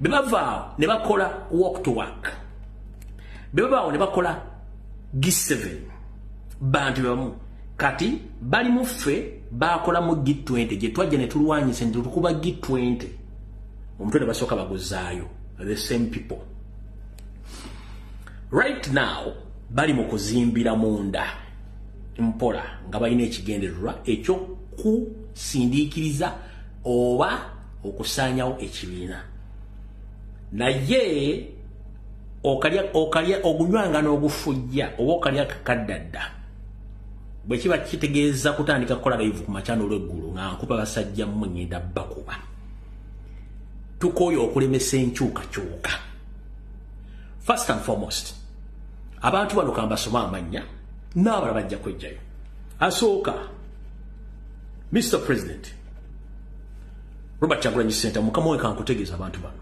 zomanyi bembegera kati ng'omusezi abuleswa Mathias Mpuuga Nsamba ye director wa firimu eyo Mwanga Kivumbi ye scripture writer Segona ye muteesiteesi Abedi Bwanika ye Sekamwa Matia Luwanga Bwanika ye mukunzi era ye munoonyi w'ensimbi Kakembo Mbwatekamwa ow'Entebbe municipality ono ye Kalabalaba n'abalala kati bano bo already ekintu kino bakikola bakirimu menya amanya ameka kuliko Mathias Mpuuga Nsamba Muwanga Kivumbi Segona Abedi Bwanika Matia Luwanga Bwanika kuliko Kakembo Mbwatekamwa owa Ntebbe municipality abantu bano bonna babadde mbyobufuzi okumala ebbanga ddene era beyita ba senior politicians naye omulimu gwabwe gubadde gwakuzanyiranga Museveni defense ng'era golikipa n'abatategedde ku missoni zaabwe bagenda okulaba nga beekuba goolo mbamagwaya aba Man U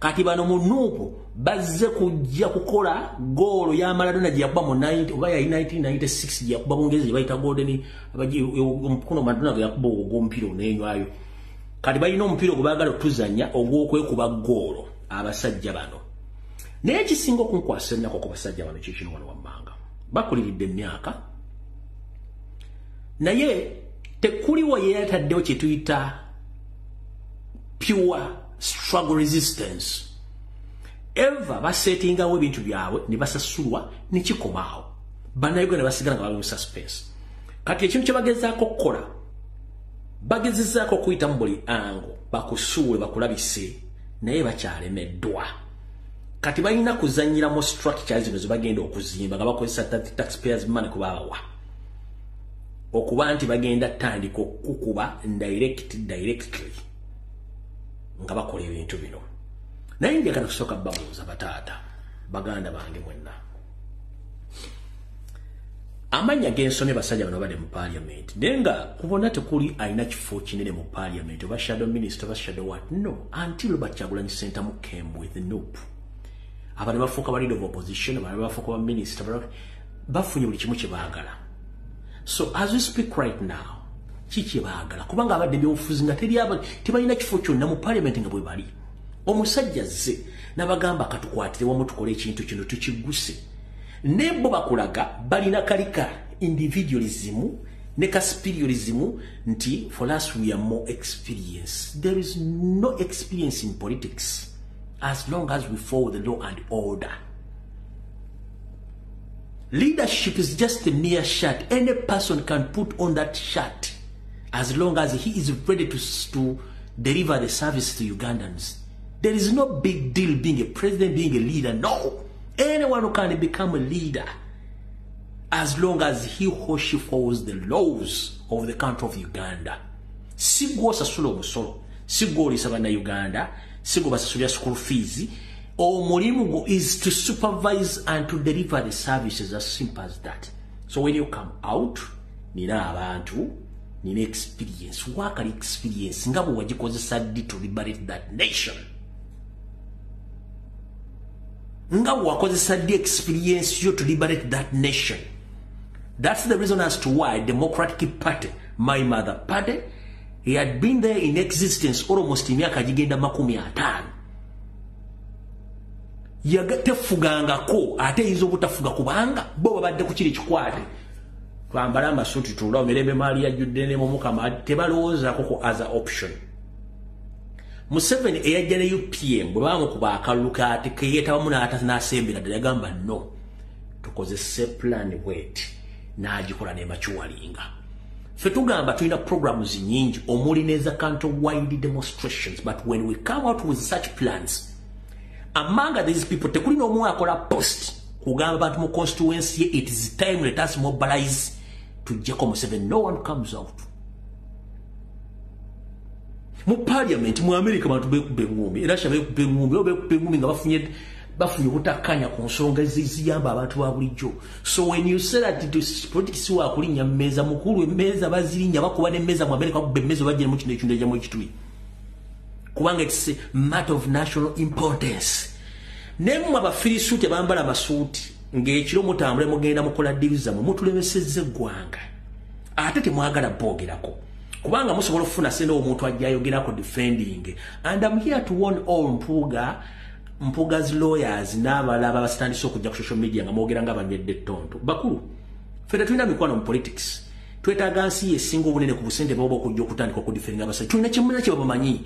Mbabadde mbala emyaka 20 mwegi kwaga. Nze nandika polisi nga nina emyaka 15. Mbabaddemu. Mbamanyi kyeki. A DP member or leader asobola okwokya enjuye ng'ayagala kukola stand okufuna sympathy asobola okutta mukazi we.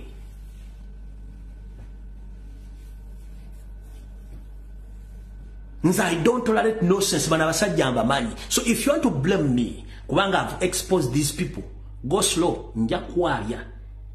Sina sigenda kwesimba buli kyenkola nkikola ku lwa ggwanga lyange. Mmwe mwenna abeefula muli baloyo abana abasajja, you don't know what they are planning. Era bonna okimanya. Ojja kunoonya ejjambi yo bagoba omuko omu ng'obatemako mitwe ku kyenkugambye. Gana amanya genjogedde nga basomedde mujjaggala. Ono luli bwanika nababagamba luli ne mugamba gwe gayi gwe nkusonyi na information ekwatako bwe nagiga public ojena kuswala nnyo netawulya n'agenda litale obaka kazike kano ka meya kenansa na simeka bakireke ne bantu bakaswaza mu public video nazide eating nalabyeko segona ng'ali mu constituency ayogera bitakwatagana oli bwe yabadde eri musanji wa Sempira ng'ayogera bitakwatagana n'abala bano batambula boogera tebikwatagana. Kati bagundi tubalabula ffe twagala kukyusa ggwanga eryo mu ngeri yonna esoboka.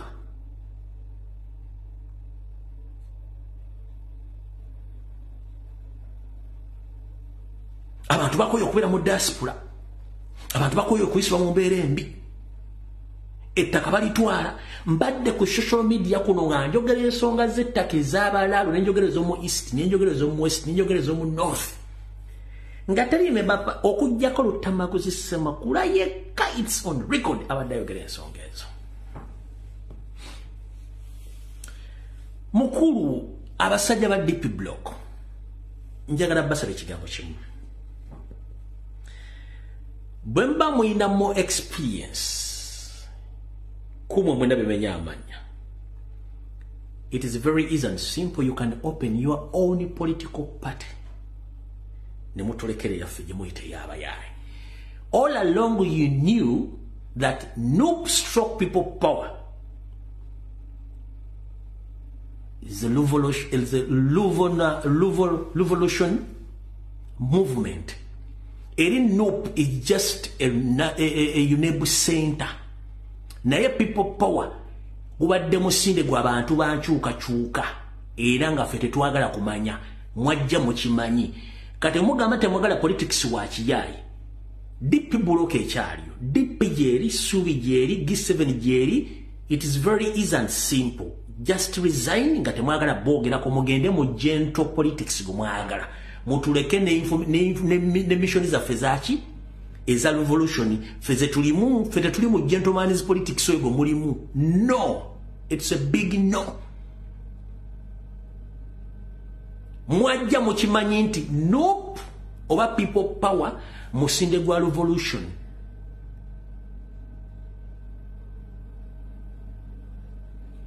Bondi so muyembe nja kulisa omuyembe bwebera ngumi tujja kwekuba engumi kuba tugezezaako buli ekisoboka kiganye kati mbagambe western side of the country tebalonda yo mukulembeza atali Museveni kimanyikiddwa mbadde mukimanyi kibagambye leero okitegeera nkibagambye leero katosobola kudiringana musajja nga ye ekitundu party nambe yeggwanga tebalondayo muntu mulala atali Museveni. Nze mujja kumpita omubi naye information ejja kuvaayo nga tukyasobola kunoonya Lumbuye nze nga nsirise mbalabulabi. Muganda ngenda kusaba saagala kulwana nammwe nakulwana ba comrade bamba tuludde mu struggle ebbanga ddene kyo defending nga tokimanyi ne kyoliko tokimanyi. Mbalina abasajja bano emyaka 30 mbamanyi twabakubanga n'emigo tubakuba n'eŋŋuumi tubamanyi kati gobojja no defending nga kyotamanyi bana abantu balina hidden agenda zotamanyi bali controlled by CMY balina security bali controlled by ISO bali controlled by the state house sente bazina at their disposal and I'm here to warn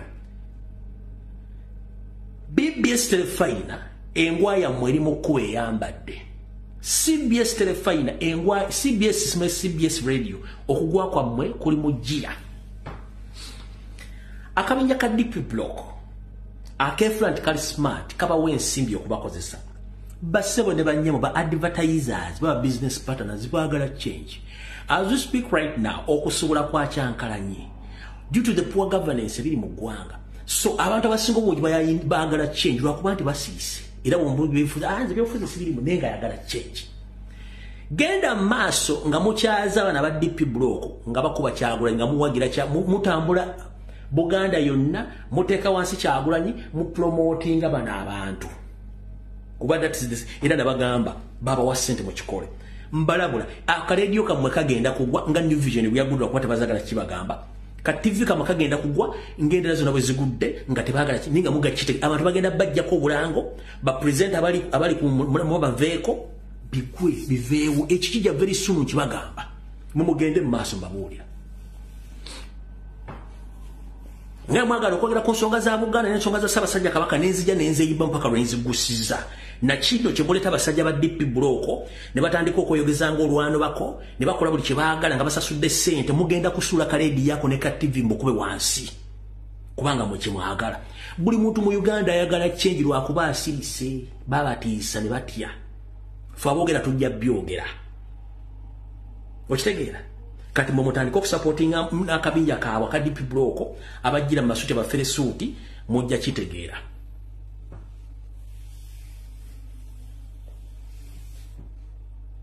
Abantu bali mukulu bantu bali munsi batandise emmomboze mbadde njogera ensonga z'ettaka wano ez'abalala okwetoola eggwanga lyonna nga buli MP asirise kati bano abasajja okumanya bayaaye. Mbadde ku social guno mwaka gwa mukanga njogera ensonga za Buganda ez'ettaka n'abalala njogera ku nsonga z'abalala n'otamaguzi azogerako. Olw'okuba bano banoonya kati banoonya bululu banoonya Sede Museveni abawe ssente. Omukulu ono yatuuzizza akakiiko ke boogere ku nsonga z'abalaalo just a few days back. Maze ebbanga ki nga njogera ku nsonga z'abalaalo muteekaawo ebbanga lye mbaze nga nzogerako wuuno baba ne boogera. Tulina amawulire agalaga nti abalaalo bwe bafubutudde emisinde eyo mu Acholi ne mu Mambuka bali mu kuba bakinatina ente zaabwe n'emigugu gyabwe baagala kugiwummuliza nga bulijjo bwe kiri wano mu Uganda. N'olwekyo twagala okubiriza abantu ba Uganda bonna gye bali mu bitundu bakansala bakyamani b'ebyalo abamadistrict n'abamagombolola n'abami ba Kabaka amaaso bagasse batunule nkaliriza okukakasa bwe balabira ku bampembe bano nga batinatina bajjaawo nga gabayitamu nga bagenda walala tibabanyiga nga bali kusemagendo ebabalabira nga betikula emigugu nga bagiwummuza mu disitulikiti za Buganda batuyite mangu nnyo batukulira amasimu tujje tubeerewo wadde tumaze ebbanga nga Buganda ye Uganda eyawamu. Maze ebbanga ki nga njogera ensonga ezo nembabulira n'ebitundu abasajja gye batutte ettaka lyonna katono mbu yakajja kuba baagala ssente bagenda mu kalulu. Museveni abayitaga Muwanga Kivumbi and Buganda caucus don't talk about Balalo. Come. The dust on table, I give you money, you keep quiet. Nga maze banga njogera ensonga zino kubanga baagala ssente baagala kati mawulire batuse mu time y'okunoonya ssente yakalulu. Sijja nemba information nga teri wero search nga teri ko information ntuufu nzija nenjibwa katonda bano bakazuuka maze emyaka nga twogera ensonga zino bonna nga basirisa. Olwayagala nga lyagira byejjo. Onayagala kuŋŋamba bakoledde ka press conference mu parliament yolabye ensonga zino. Mbadde maze ebbanga njogera ensonga za Buganda Kabaka baamuwa obutwa embuga za Buganda zonna bazisaanyizaawo buli omu basirise kati balinze Ssaabajja beebuzaabuza bene basajja mbagamba bemuwolereza mbaga bakomredi saagala mugwe mu mbi zaffe situwagala tuyombirwa abantu abo nze mbasa bulungi okwewala entalo za wano bagundi mu basajja mmwe muve mu kibiina mugende mukole ebibiina ebyo kuba mulina experience ngera soka kubuuza mwe ba senior politicians abalina experience. What led you down to open your own political parties? Kiki ekyabalemesa okugulawo political parties ezammwe eziri clean and gentle ne muva mu z'abayaaye? Mulina guts, mulina ssente, mulina buli kimu. Please bwebanga nopo y'abayaaye era nga temwagala politics w'abayaaye company registering ebibiina eri open mugende mu registering ekibiina ekyammwe mubeereyo nga muzannya politics wamu omulongoofu tujja kuzannya owaffe wa revolution as simple as that. Okitegedde bulungi no kati gwali eyo buloga wa nuupu nga wadde jjajja tosobola kunkuba ku nsonga za DP buloko bano mbamanyi from A up to Z. Nwanyira bebbanga lyonna tolawuza okuba nolano ku social media ndabira nwanyira bebbanga lyonna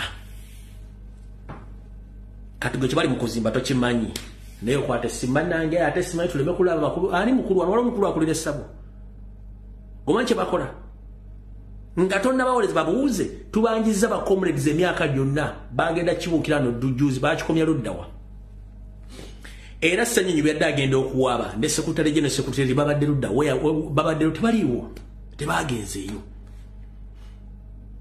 tuba twogera ensonga z'ettaka mu Uganda ez'abalawo nga teboogera tebaliiwo tubadde tulwanga demonstration ziwana across the world nga tekuluwadde posting and 3 political politicians and nobody tewali ayogera kati mbabuulidde amanya nga bamenyedde mugawulidde bulungi nnyo bwe wagenda okuva enta bwe bagenda okuleeta ttagali naye nze mbagamba obutafuna kuyomba na buli kimu bambi tubasaba mugulewo ekibiina ekipya mugende muzanye politics wa mwaba gentleman n'abalina experience feba amateur mutuleke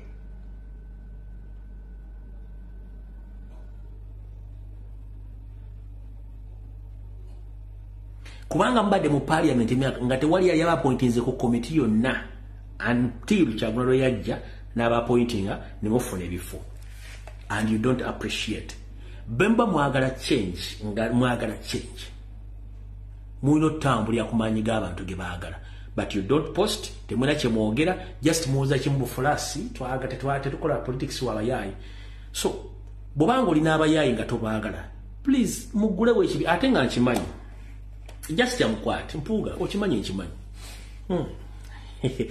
wano njagadde kunaza kwa information inanjira bagamba muninde enjirina yonna okuva mu seemu ayingirina ekwata ku baabo na bonna sire gye bazijja bikibagenda okukola waliwo ekibiina kye basooka okwagala okufunana kibalemesa kati waliwo ekira kye bafumba abagenzi bajja kireeta very soon bajja kireeta mujja kiraba nene n'abawo eri basiri mujja kiraba bana kye bafumba so break away get 20 nayo mweri lwakweri abagezaawo okwagala okuddayo advance bagala abasajja bayinza otutumeka ate baalya ssente naye nga bakimanyi bulungi nnyo naye nga mujja kiraba nze babulaza mbagamba sigenda kulwana nammwe nze ojja kujja nga nkola vidiyo ze mumuwolereze naye bwe munaakizuula nti muli ku basajja bakyamu essimu yo ogijjangako n'ogiteeka mu nsawo n'ozinga obulimaabwo n'okuma essigiri n'oyota mpaka situtuusa sitwago nga toddemu kulwekanade kigambo mu sitwago musirikiranga ddala ng'abalongoosi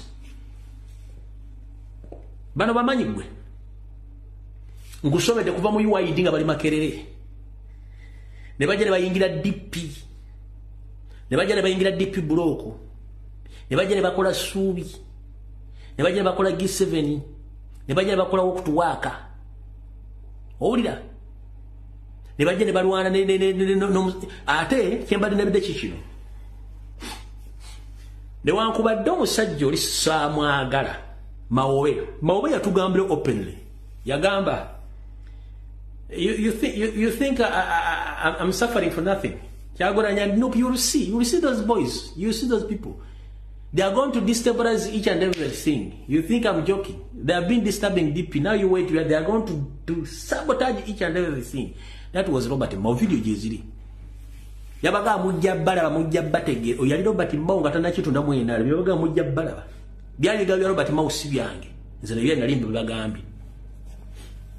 Robert Mao yabaga mubadde mulozala mugenda balaba abo tebana kibagaliza nsi. Yakibagambirawo.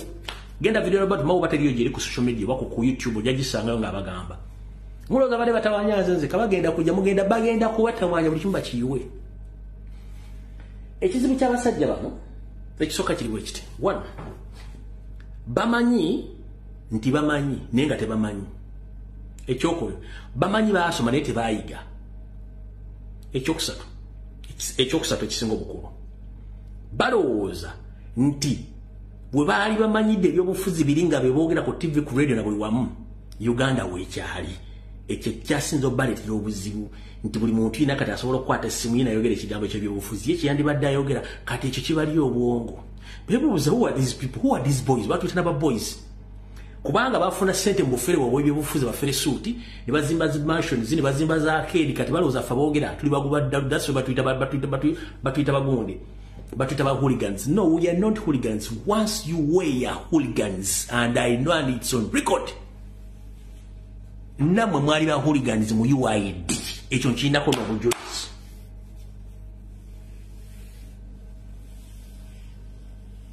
You were once hooligans mu UID mubba obululu mulwana mukola buli kimu ekyetaagisa kati bw'ogamba nti ffe tuli ba hooligans olw'okuba twawukanya endowooza mu ngeri gye mwagala okutwalamu ebintu by'obufuzi. Kati gwe comrade aliyo nkusekeredde era njala kugamba sirwana naagwe wabula tulwana kukyusa ggwanga mu ngeri yonna esoboka.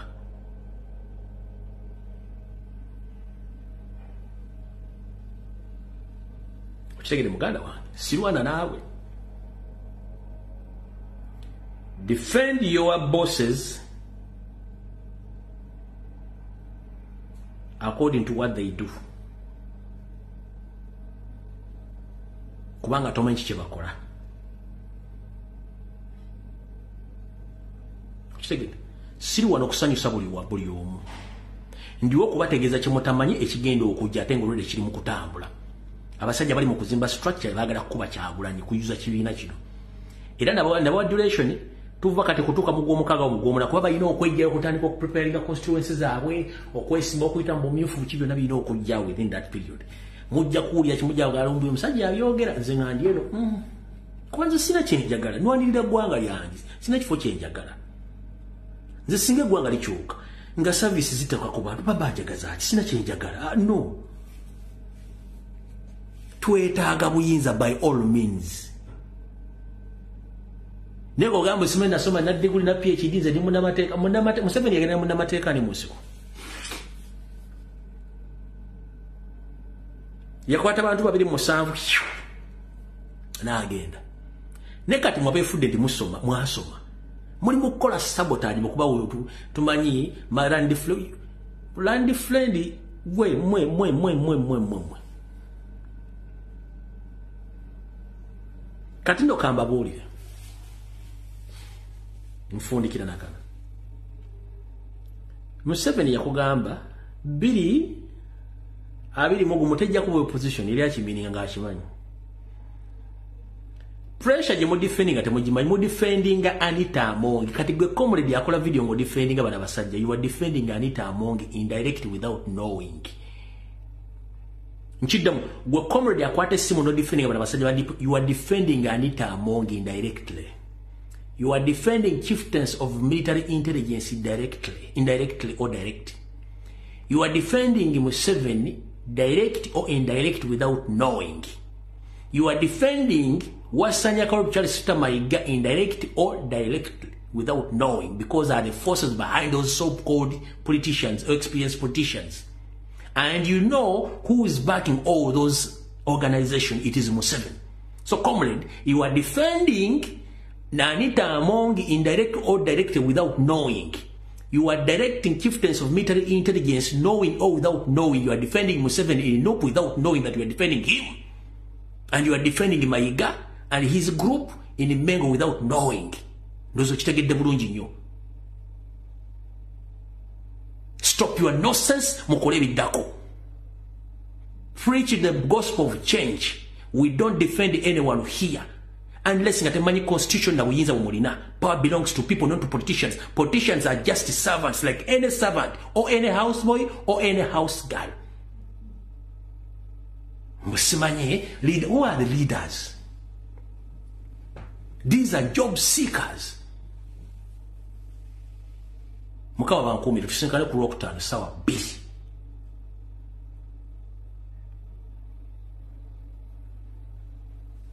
Whatever.